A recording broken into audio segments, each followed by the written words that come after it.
I think it's about 3 inches, and now I will try to fit it on the steering thing here. But I have an issue. Yes, as you can see here, it's quite crowded, and if this pitmanarm is about 10 millimeters longer, it will be very tight there with the panad rod and the steering rod. But I will try to fit the panad arm, and then in worst scenario I must maybe move the whole axle backwards, and then I have to move the coilovers and also have to cut the cardan axle,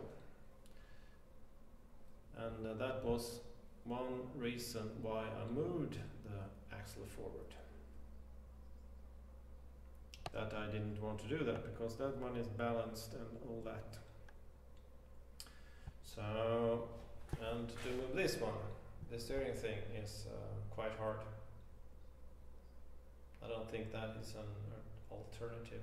I fitted the pitmanarm, and you can see here the angle between the panad arm and steering arm is quite okay, but there is an issue here. It's all too tight. I can't have it like that. But I figure out that I can move the panad arm up to this support here, because the stroke here is not that far. I think it's 150 millimeters, so it won't be an issue if I put it there. In the worst case scenario, I can make some cut in the main frame, and there's no issue on the other side. And if I get it up on that bracket, there will be an issue here with the steering and the pitmanarm. You see here it's quite, but in the middle there it's too narrow. That doesn't work.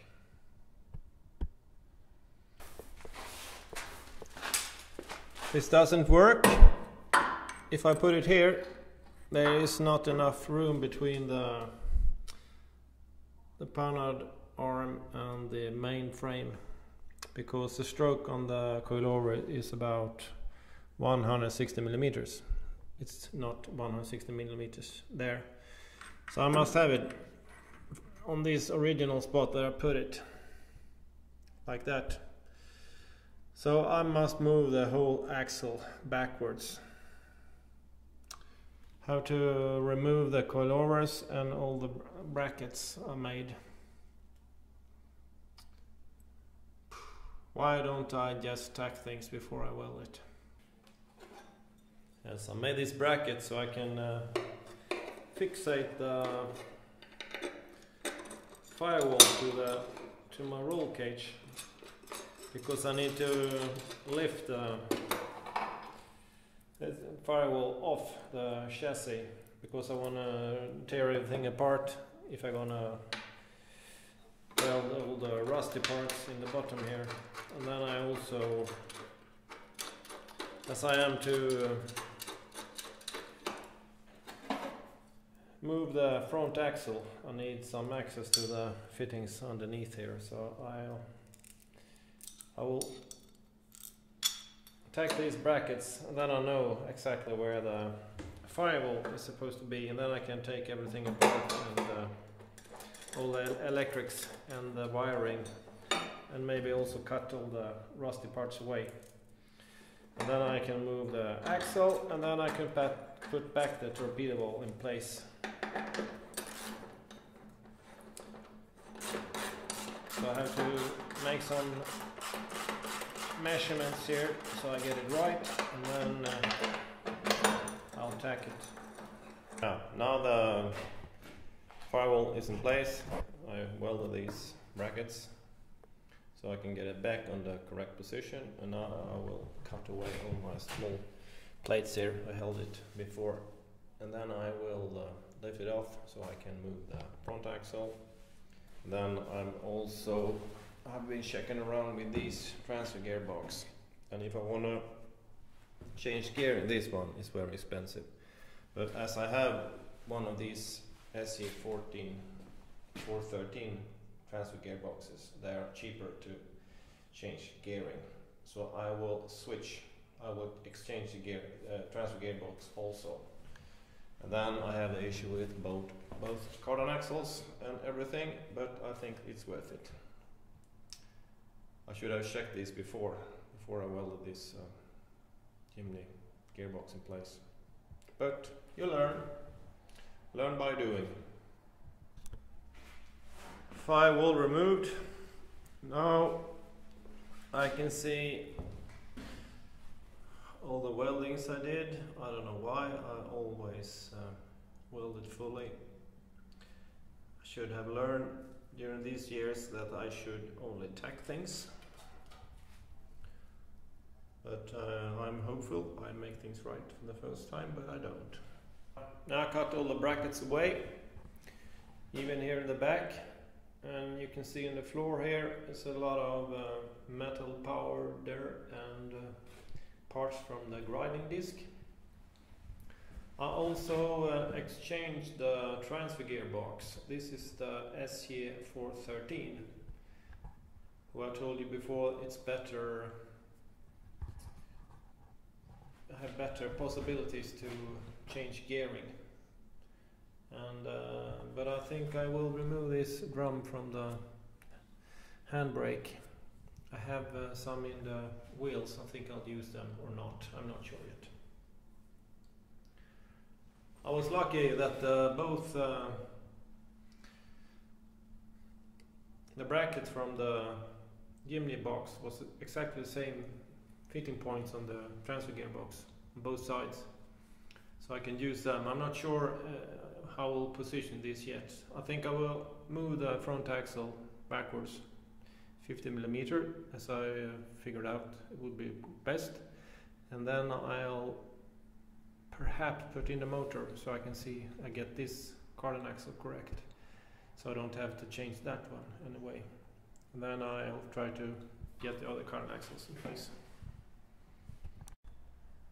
Now I tacked the panel rod, and I also bolted the steering rod in correct position. And as you can see here, now it's quite good. The two have the same, they are parallel, that's the best word. And also here you can see I put these 50mm squares between, so I moved the axle 50mm backwards. And now you can see this is so much better. Now I have space here. And this is in the worst position for the pitman arm, sorry. And also you can see down there with the trailing arm is no problem. They can move up and downwards. They would not collide with anything. So now I will make the bracket on this side, and then I'm quite happy with this. A lot of work, but it's worth it. And now I also tack the rear brackets for the trailing arms tacked. Yes, now the towers for the coilovers is in place again. I've flipped them from one side to the other because you see the length here is perfect. So it's back again. And I also made this bracket for the panel rod, so that is also finished. Maybe I make some reinforcements here, so it will be more sturdy. Now, when I remove the firewall, I will make the roll cage finished. I will make a cross here in the rear between these points here, up here, and then a small piece over, and then across to the middle. Yeah, now you can see. So I do that, and then I weld it all together. Yeah, I'll start with that. Yeah, Now I will lift in the motor so I can get the transfer gearbox in the correct position corresponding to this small prop shaft or cardan axle prop shaft, I don't know really. Because I have to alter both the rear prop shaft and the front prop shaft. So I will put in the motor, align the transfer gearbox, and then I will start to make these prop shafts, front and rear.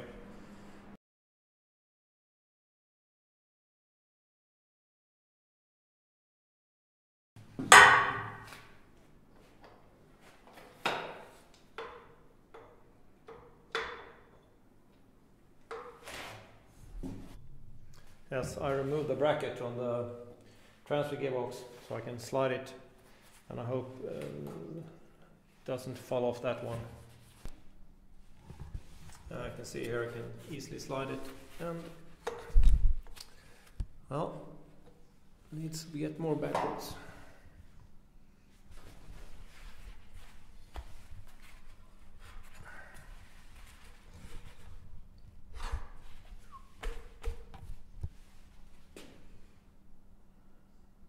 Yeah. Now maybe. Yeah, I have to remove the bolts. Yeah, I have about 10 millimeters space here. Flexibility, I think that will do. Yes, this is the front Jimny prop shaft, and I measured that I have to change now. It must be about 20 millimeters shorter. And this is the front from the Suzuki, and this part here is about 20 millimeters shorter. This is almost, yeah, it should be 20 millimeters shorter. So if I just take that one off there, and take that one off there, and I'm so lucky that the splines are the same. So I can just exchange here, then it fits. Well, the splines are the same, but I think this one is too long anyway. It's almost compressed with the spline, so I think I have to shorten this one a bit. So I will remove it and see how much. Well, I managed to get these splines out of the prop shaft, and I also cut the Jimny shaft a bit. But I think it's quite hard to estimate how long the prop shaft should be. So I think I will remove the coilovers in rear and front, and then lift the axle as high as possible. And then the prop shaft should be as compressed as possible. And then I make sure I have some small distance here in the bottom of the spline. Then I hopefully get the correct length.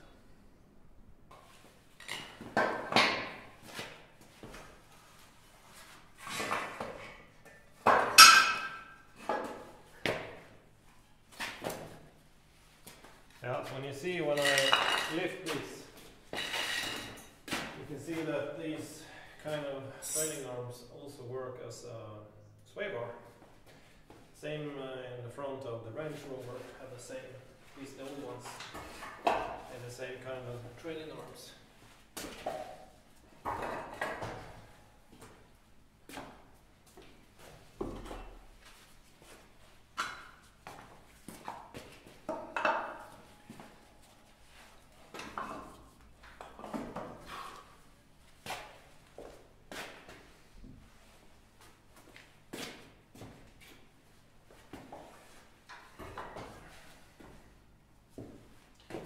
That is approximately 150 millimeters.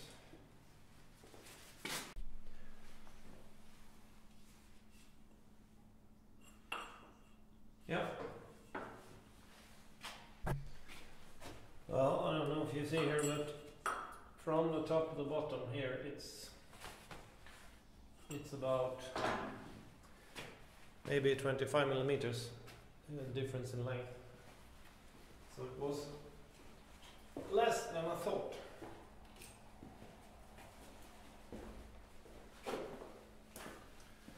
Then it's no problem if I decide to get longer strokes on that.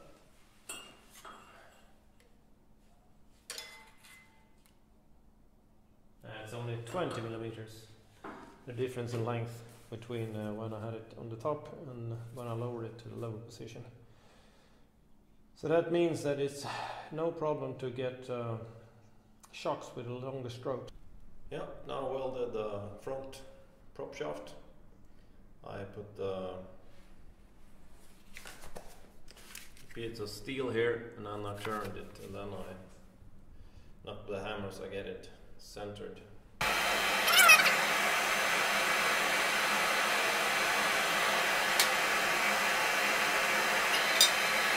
Now I've started to make this, move this bracket for the transfer gearbox, and now we'll just make some paper templates here. Bracket is finished, and finally I got the SJ410 transfer gearbox in place. And I think this is a good swap, because now I don't have any issues with the speedometer, and I also have the handbrake here in that drum. Okay, now it's time to remove this dashboard from the firewall, so I can start fixing this piece. And I think I'll just take everything apart, all the cables and everything, so it's clean, just plate, so I don't make a fire or something. And the advantage here is that I can just lie down, so I don't have to crawl under and try to remove things. Well, so much easier to do it like this. Now I have all the bolts here, and easy to get access to everything.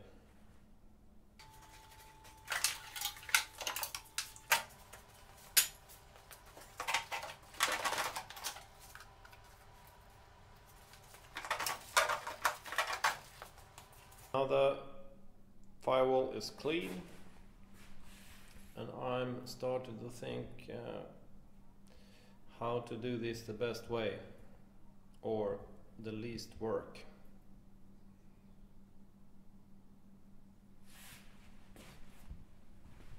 I don't know if I want to gonna build something on the frame and then put just the top of this in place, or how I should do this.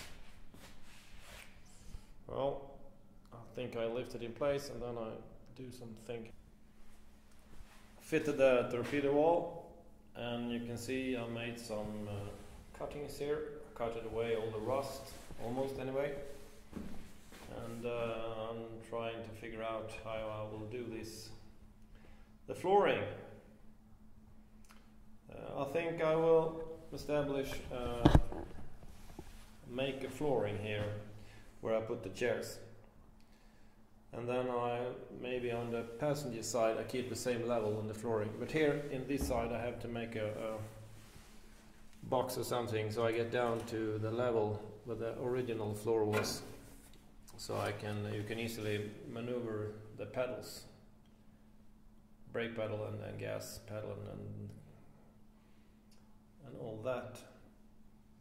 But I think I will start with these flooring in the rear, so I can fit the chairs, and then I'll see what kind of reinforcements I have to build to support the seats. Now I welded the structure for the fixed point for the seats on both sides, and I also made some reinforcements here around the tunnel, and yeah, also here underneath both sides. And now thinking of to make some, I think I must go down with some tubes here to reinforce, because I need to put the brackets for the fasten seat belts there. Seat belts. And my idea now is to put aluminum 5-bar plate here, and then I just bend some thinner aluminum plates around the transfer gearbox, so I get everything covered. In the rear here I will weld some plates, so I get the same bend as these top tubes, and then here in between I maybe put just a thin aluminum plate. And in the front on the passenger side I think I'll just put a 5-bar aluminum plate. I will make some brackets for it, so I can just bolt it there, so I cover the floor. I have to weld some there in the front, and here on the other side I must make room for my feet and the pedals, so I will put flooring where the original floor was. But I'll start to fit the brackets for the seat belts, and I think I will fit one of the chairs, so I can see what height it will be. I got the chair in, and also the steering wheel. Made these brackets. This is for the upper seat belt mount, and this is for the lower down there. I also took the original fitting for the roller seat belt and attached it down there. I don't know if you can see it. Yeah, you can see it on the other side there. I cleaned up and welded it there, so I got that one finished, having the other one there. And now I will climb into the car and see if I can find the height for this one, for this bracket.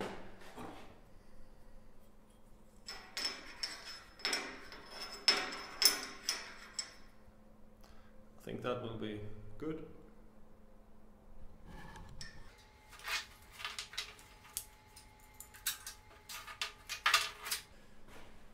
Yeah, now I'm finished with all the brackets for the seat belt. Like that. You can see the bracket there. I made some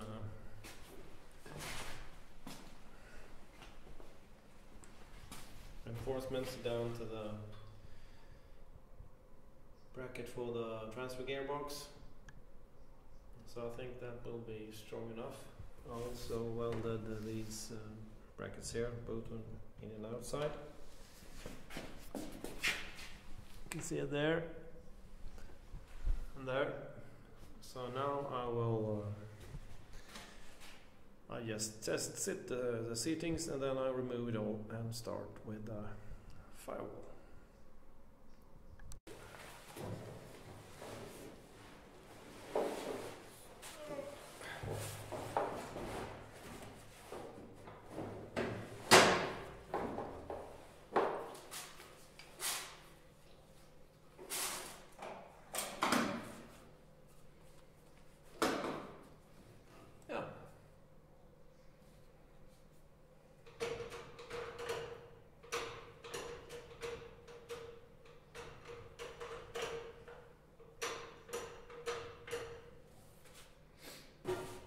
Yes, I think this will be the end of this episode.